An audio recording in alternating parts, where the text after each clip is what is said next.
welcome to our channel. இனி நாம பார்க்க போறது சூப்பரான ஒரு மார்னிங் பிரேக்ஃபாஸ்ட் ரெசிபி தான். வாங்க வீடியோக்குள்ள போலாம். வெங்காயம் கட் பண்ணி வச்சிருக்கேன், கேரட் கட் பண்ணி வச்சிருக்கேன், பீன்ஸ், இது வந்து பன்னீர் துருவி வச்சிருக்கேன், இது வந்து சீஸ் பிரெட், இது வந்து பீஸா சீஸ், இஞ்சி பூண்டு, உப்பு, கொத்தமல்லி தழை, கார்ன் எடுத்து வச்சிருக்கேன், 3 வகை சட்னி வச்சிருக்கேன். இதை வச்சு ஒரு ஃபில்லிங் முதல் ரெடி பண்ணிக்கலாம். ஃபர்ஸ்ட் கடாயை அடுப்பில் வச்சுட்டு எண்ணெய் ஊற்றிக்கலாம்.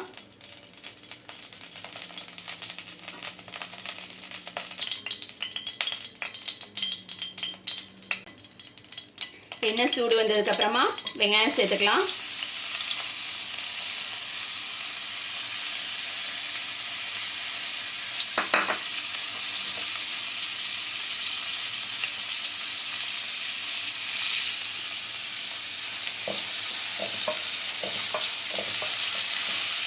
இந்த ஸ்டஃபிங்க்கு எண்ணெய் நிறைய தேவைப்படாது.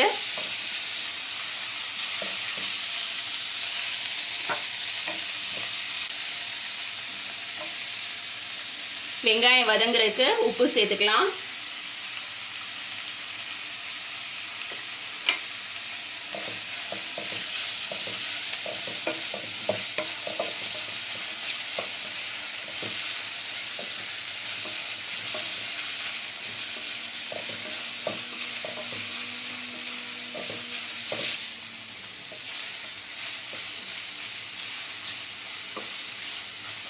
வெங்காயம் ஓரளவு வதங்கிடுச்சு. இந்த ஸ்டேஜில் இஞ்சி பூண்டு ஆட் பண்ணிக்கலாம்.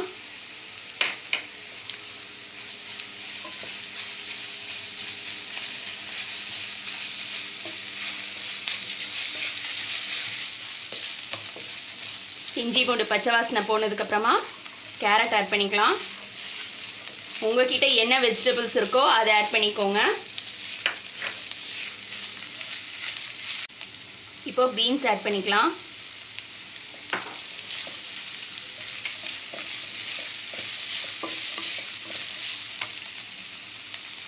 கார்ன் ஆட் பண்ணிக்கலாம்.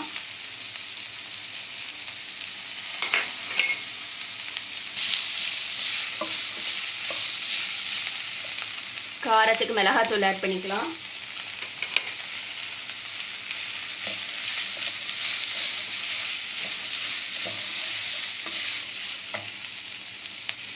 துருவின பன்னீர் ஆட் பண்ணிக்கலாம்.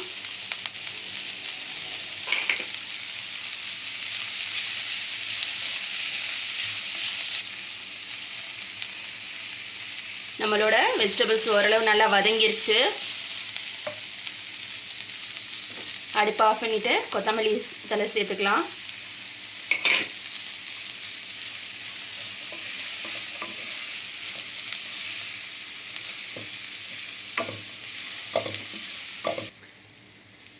நம்மளோட ஸ்டஃபிங்கில் பச்சை மிளகாய் நான் சேர்க்கலை. என்ன காரணம்னா நம்ம சட்னி ஆட் பண்ண போகிறோம். சட்னி ஆட் பண்ணும்போது காரம் இருக்கும். மிளகாத்தூளும் அதுக்காக தான் கம்மி ஆட் பண்ணியிருக்கேன். சப்போஸ் நீங்கள் சட்னி ஆட் பண்ணலை அப்படின்னாக்கா நீங்கள் மிளகாத்தூள் கொஞ்சம் கூட சேர்த்துக்கோங்க. இப்போ சாண்ட்விச் ப்ரெட் எடுத்துக்கலாம். அதில் சீஸ் ப்ரெட்டை இப்படி ஃபுல்லாக ஸ்ப்ரெட் பண்ணிக்கலாம்.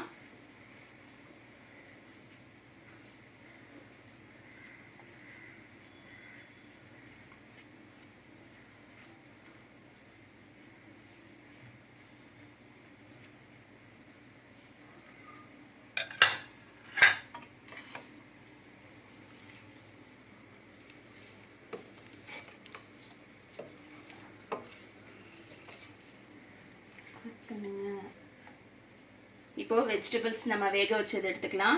இது மேலே கொஞ்சமாக ஃபில் பண்ணிக்கலாம்.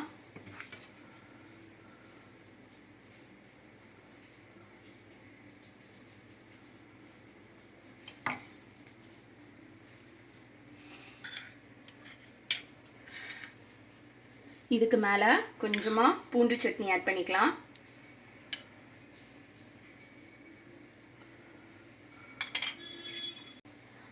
பூண்டு சட்னி எப்படி செய்கிறதுனா, பூண்டு, காஞ்ச மிளகாய், உப்பு, கொஞ்சமாக ஜீரகத்தூள் எல்லாத்தையும் மிக்ஸி ஜாரில் போட்டு நல்லா நைஸாக அரைச்சி எடுத்தோம்னா பூண்டு சட்னி ரெடி ஆகிடும்.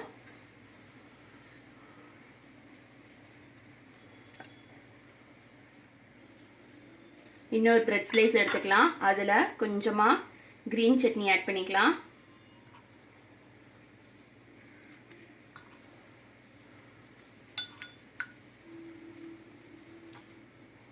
கிரீன் சட்னி எப்படி செய்கிறதுனா பச்சை மிளகாய், புதினா, மல்லி, உப்பு, கொஞ்சமாக ஜீரகத்தூள், பூண்டு இதெல்லாம் மிக்ஸி ஜாரில் போட்டு நல்லா நைஸாக அரைச்சிட்டு கொஞ்சமாக அதில் லெமன் சாறு ஊற்றிட்டாக்கா நமக்கு கிரீன் சட்னி ரெடி ஆகிடும். இப்போ இந்த கிரீன் சட்னியை அப்ளை பண்ணதை இப்படி வச்சுக்கலாம். இது வந்து சீஸ் வந்து இப்போ துருவ போகிறேன். பூண்டு சட்னி அப்ளை பண்ணதுக்கப்புறமா கொஞ்சமாக ஸ்வீட் சட்னி போட்டுக்கலாம். ஸ்வீட் சட்னி, டேட்ஸு, திராட்சை, கொஞ்சமாக வெல்லம், மிளகாத்தூள் எல்லாத்தையும் மிக்ஸி ஜாரில் போட்டு நல்லா அரைச்சி அடுப்பில் கொஞ்சம் நேரம் கொதிக்க வச்சு எடுத்தோம்னா நம்மளோட ஸ்வீட் சட்னி ரெடி ஆகிடும். இதோட அளவுகள் எல்லாமே நான் டிஸ்கிரிப்ஷனில் கொடுக்குறேன், செக் பண்ணிக்கோங்க. இப்போது துருவின சீஸை இது மேலே அப்படி ஃபுல்லாக பரப்பிடலாம். இப்போது இந்த கிரீன் சட்னி அப்ளை பண்ண ப்ரெட்டை இது மேலே வச்சுட்டு தோசை சட்டியை அடுப்பில் வச்சிடலாம்.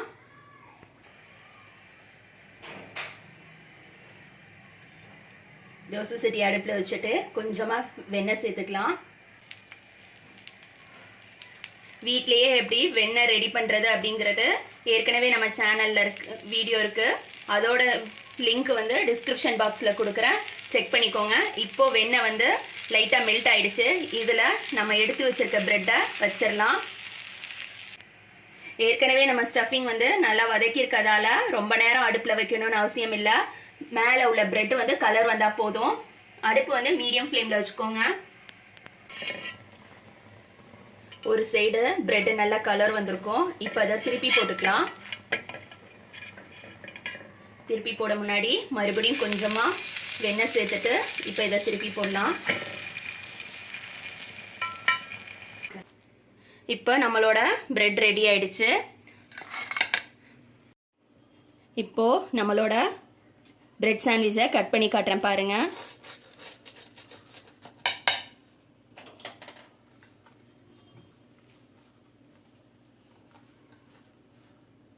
உள்ள சீஸ் எப்படி மெல்ட் ஆகிருக்கு பாருங்கள். இதே மாதிரி நீங்களும் உங்கள் வீட்டில் செஞ்சு பாருங்கள். தேங்க்ஸ் ஃபார் வாட்சிங்.